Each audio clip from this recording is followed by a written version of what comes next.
আমরা নতুনভাবে বাঁচতে চেয়েছি এক বছর আগে, সেই বাঁচতে চাওয়ার বর্ষপূর্তি হয়েছে। সেই বর্ষপূর্তিতে এসেও আমাদের মধ্যে আতঙ্ক কাটেনি, আমাদের মধ্যে ভয় কাটেনি। আমরা প্রতি মুহূর্তে ভয়ের জীবন যাপন করছি। কখনো মবের ভয়, কখনো চাঁদাবাজির ভয়, কখনো চুরি ছিনতাইয়ের ভয়, ডাকাতির ভয়, বহু ভয় আমাদেরকে আষ্টে পৃষ্ঠে জড়িয়ে আছে। রাজধানী ঢাকাতেই মানুষ শান্তিতে নেই, বহুভাবে মানুষ আতঙ্কিত জীবনযাপন করছে। সেই প্রত্যাশিত শান্তি এখনও সমাজে প্রতিষ্ঠা করা সম্ভব হয়নি, সরকার সেটা করতে ব্যর্থ হয়েছে। এবং সেই ব্যর্থতার কারণটা শুধুমাত্র দেশেই আলোচিত হচ্ছে না, আন্তর্জাতিকভাবেও সেটা আলোচিত হচ্ছে। এবং বাংলাদেশে গত এক বছরে সন্ত্রাসবাদ যে নতুন করে জেকে বসেছে সেটা বলছে স্বয়ং আমেরিকা থেকে। আমেরিকার এক প্রতিবেদনে উঠে এসেছে বাংলাদেশে সন্ত্রাসবাদ জেকে বসেছে এবং সেই ব্যাপারে উদ্বেগও প্রকাশ করা হয়েছে। হঠাৎ করে বাংলাদেশের সন্ত্রাসবাদ নিয়ে আমেরিকা কথা বলা শুরু করলো কেন? কি বলছেন আমাদের পররাষ্ট্র উপদেষ্টা? তিনিই বা কী করছেন? নাকি তাকে এক ধরনের সাইড করে রেখে নিরাপত্তা উপদেষ্টা দিয়ে পররাষ্ট্র মন্ত্রণালয়ের কাজ করার চেষ্টা করছে সরকার? সেই ব্যাপারটাও কি আমরা একটা ধারণা পেতে পারি কিনা? থাকবেন পলিটিক্স টিভির নিয়মিত আয়োজনে।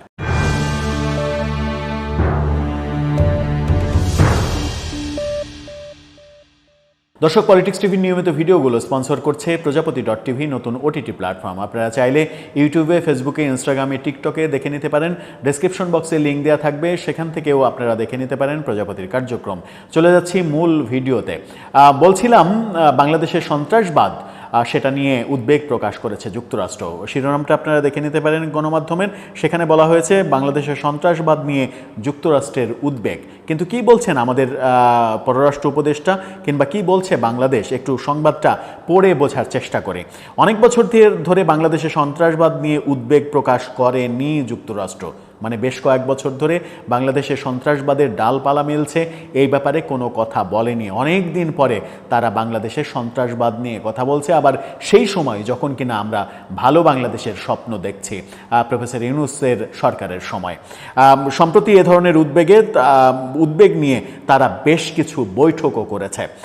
তবে পররাষ্ট্র উপদেষ্টা তৌহিদ হোসেন এই ব্যাপারে সঠিক উত্তর দিতে পারেননি, কারণ তিনি বলেছেন তার কাছে কোনো উদ্বেগ প্রকাশ করা হয়নি। এখন আমেরিকা কি তার কাছে এসেই শুধু উদ্বেগ প্রকাশ করবে, নাকি উদ্বেগ প্রকাশ করার বহু ব্যাপার রয়েছে? আদতে কি বলতে চাচ্ছেন পররাষ্ট্র উপদেষ্টা? এ ব্যাপারে জানতে চাইলে তিনি বলেছেন যে এমন তো নয় যে তারা কখনোই কোনো উদ্বেগ প্রকাশ করেনি। সত্য কথা, উদ্বেগ প্রকাশ করেছে, কিন্তু সংবাদ মাধ্যম বলছে যে গত কয়েক বছরে আমেরিকা উদ্বেগ প্রকাশ করেনি। অর্থাৎ শেখ হাসিনার শেষের কয়েক বছরে এই ধরনের কোনো উদ্বেগ ছিল না। হঠাৎ করে আপনাদের সময় এই উদ্বেগ আসলো কেন? এটা তো বড় ধরনের প্রশ্ন এবং আতঙ্কের ব্যাপার। গত এক বছর ধরে করছে, বিষয়টি সেরকমও নয়। হ্যাঁ, যেটা বললাম যে অনেক আগে করেছে, মাঝখানে বেশ কয়েক বছর করেনি।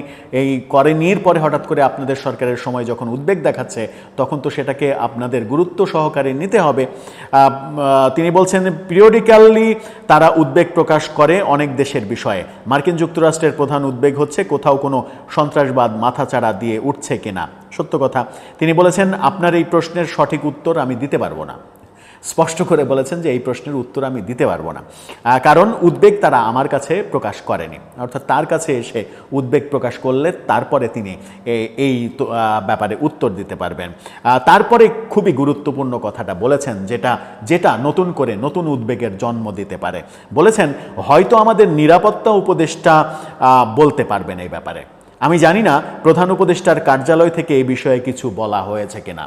অর্থাৎ এই মন্তব্যের মাধ্যমেই একেবারে পরিষ্কার হয়ে গেছে যে বর্তমান সরকার পররাষ্ট্র উপদেষ্টা তৌহিদ হোসেনকে সাইড করে রেখে নিরাপত্তা উপদেষ্টা ডক্টর খলিলুর রহমানকে দিয়ে এই মন্ত্রণালয়ের বহু কাজ করাচ্ছে এবং তার উপরে ভরসা করে এগোচ্ছে। তৌহিদ হোসেন নানা কারণে সাইড হয়ে গেছেন। এটার মূল কারণ হচ্ছে তৌহিদ হোসেনই প্রথম করিডোরের বিষয়টা প্রকাশ্যে বলেছিলেন যে করিডোর নিয়ে সরকার ভাবছে।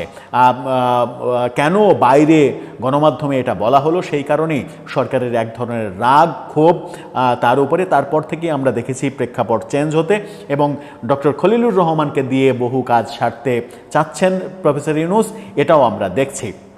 তাহলে তৌহিদ হোসেন দায়িত্বে আছেন কেন? কেন তিনি উপদেষ্টা থেকে ইস্তফা দিচ্ছেন না? কেন তিনি সরে যাচ্ছেন না?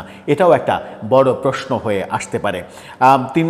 এরপরে গত 1 বছরে কি পরিবর্তন হয়েছে জানতে চাইলে উপদেষ্টা বলেছেন, আমরা চেষ্টা করেছি যতদূর সম্ভব আত্মসম্মান বোধ বজায় রেখে সবার সঙ্গে রেসিপ্রোকাল ভিত্তিতে স্বার্থ দেখে সম্পর্ক উন্নয়ন করার। কোথাও সাফল্য পেয়েছি, কোথাও পাইনি। মজার উত্তর দিয়েছেন তিনি।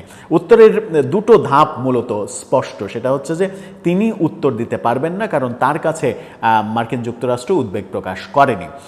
এখানেই যেটা বলছিলাম যে তার কাছে এসে উদ্বেগ প্রকাশ করতে হবে।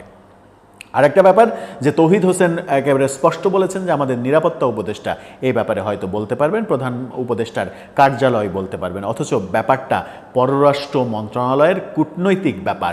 সেই কূটনৈতিক ব্যাপারে তিনি যখন তার কাছে উত্তর নেই বলছেন এবং তিনি বলটা অন্যের কোর্টে ঠেলে দিচ্ছেন, তার মানেই বোঝা যায় যে পররাষ্ট্র মন্ত্রণালয় কেন্দ্রিক কিংবা কূটনীতিক বিষয়ে সমস্ত ব্যাপারগুলো সরকারের মধ্যে এক ধরনের এলোমেলো অবস্থা বিরাজ করছে। সত্যিই কি তাই? তাহলে কিন্তু ভয়াবহ পরিস্থিতির দিকে যাবে আমাদের কূটনৈতিক অবস্থা। দর্শক, এ ব্যাপারে আপনার মন্তব্য জানিয়ে লিখতে পারেন আমাদের কমেন্ট বক্সে।